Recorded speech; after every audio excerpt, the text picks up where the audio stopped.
xaflad ballaaran oo loogu dabaaldegayay xuska maalinta xorriyadda saxaafadda iyo xorriyatul qowlka adduunka oo sanad walba 3 May maanta oo kale laga xuso caalamka ayaa maanta lagu qabtay hotelka Maasoor ee magaalada Hargeysa xafladan oo ahayd mid si weyn loo soo agaasimay isla markaana ay soo qabanqaabiyeen ururka saxafiyiinta Soomaaliland ee Solja ayaa waxa ka soo qayb galay mas'uuliyiin ka socotay xukuumadda Soomaaliland madaxda saddexda xisbi qaran ee Soomaaliland qaar ka mid ah madaxda akaademiga nabadda iyo horumarinta Soomaaliland mas'uuliyiin ka tirsan madasha wada tashiga iyo toosinta qaranka madaxda ururada saxaafadda ee Solja iyo Wicha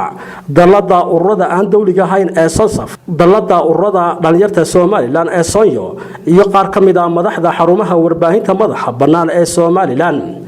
xuska maanta oo uu halku dhigiisu ahaa badbaadinta ilaalinta iyo daryeelka saxaafadda Soomaaliland ayaa madaxdii madasha ku sugnayd ay ka jeediyeen hadallo kala duwan oo ku saabsan xaaladda saxaafadda ee maanta iyo maraaxilkii kala duwan ee ay soo mareen saxaafadda Soomaaliland gudoomiyaha ururka saxafiyiinta Soomaaliland ee Solja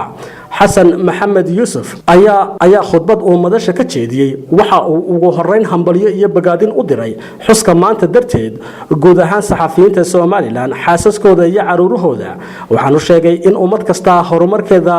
laga eego saxaafadda ay leedahay Xasan Maxamed Yuusuf gudoomiyaha ururka saxafiyiinta Soomaaliland ee Solja waxa hadaladiisi kamid ahaa iyo salaamo kan uga diraya guud ahaan Soomaaliland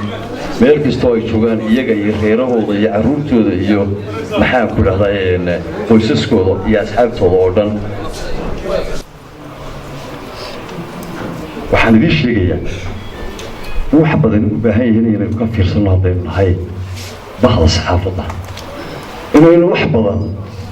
aynu ku hakamno anigu ka gudoomiye ahaan dhowdaan baa markuu u tallaabay Itoobiya ayaa ninkuuri dheri iyo dab iyo dhadhaarbaad kala dhex taala oo waxaad ka sitaysaa sawirka dhadhaaradii iyo dabkii oo baxay iyo dherigii dusha ka saaran waxa u dhaxeeya soo islaamay dawladda Soomaaliya iyo reerkoodii oo eryanayay iyo dawladda xabashada iyaduna dhibaato ku haysay intaas ku dhexsay waxa ku nool inta kadib waxa ay khudbadihii isku bedeleen weerar iyo weerar celis ay isugu jawaabayeen siyaasiyiinta mucaaradka iyo madaxdii ka socotay xukuumadda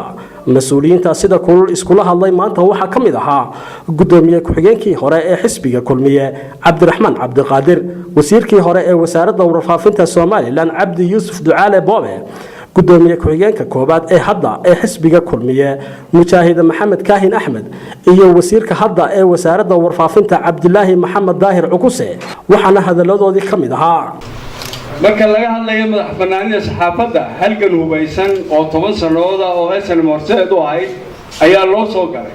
waxa loo soo galay madax bannaani siyaasadeed waxa loo soo galay xorriyatul qowl iyo inay dadku dareenkooda si xor ah u cabiraan waxa la yaabaa markay dadku yiraahdeen dastuurka qodobkaas qoriya xaasha oo kala dhiig iyo dhacaan baa ku baxay siiga loo soo waday salax baa loo soo barkaday caruurteeda soo socday waa loo sadqeeyay qaar badan way ku shahiideen hadalladii jabhadda marka aragtaan mujaahidiintu markay gutinayaan waxay qoranayaan xuduudaha iyaga iyo xumaamaha iyaga waxa loo waayay waa xorriyatul qowl weey ugu horeysa kama aan xumin ama iskuma ay diidanin in saxaafadeena Soomaaliland dastuuriya iyo shuruucda dalka inoo taala inay intuba yihiin saxaafad madax bannaan qaran ahaanna aynu ku taabagelino inuu noqdo saxaafad madax bannaan qaran ahaanna waynu ogolahay anagu xisbi ahaan kulmiyana waanu ogolahay qolyaha maxaan ku idhaahdaa mucaaridka intay annagana odhanayaanna waxba annaga iyo saxaafadda isugu soo kaaya toosinine madalaanu leenoo madashaanu ka wada hadlayna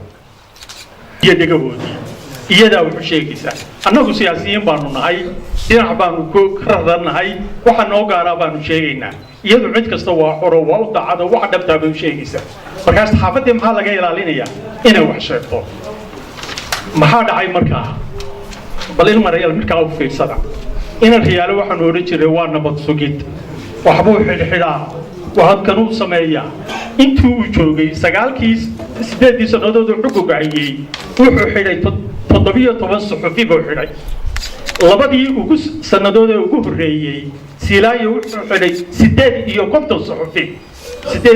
suxufi buu xidhay labadaa inaad u kala fiirsana الرحمن عبد القادر بامو بشارينيا أنا مركنا فهينكها عبد الرحمن عبد القادر ومدحوينه وأبكي سيجيدي ولي عبد الرحمن عبد القادر يا على الجريتون هو جوابي وهي إن ماذا يدي بيها يدور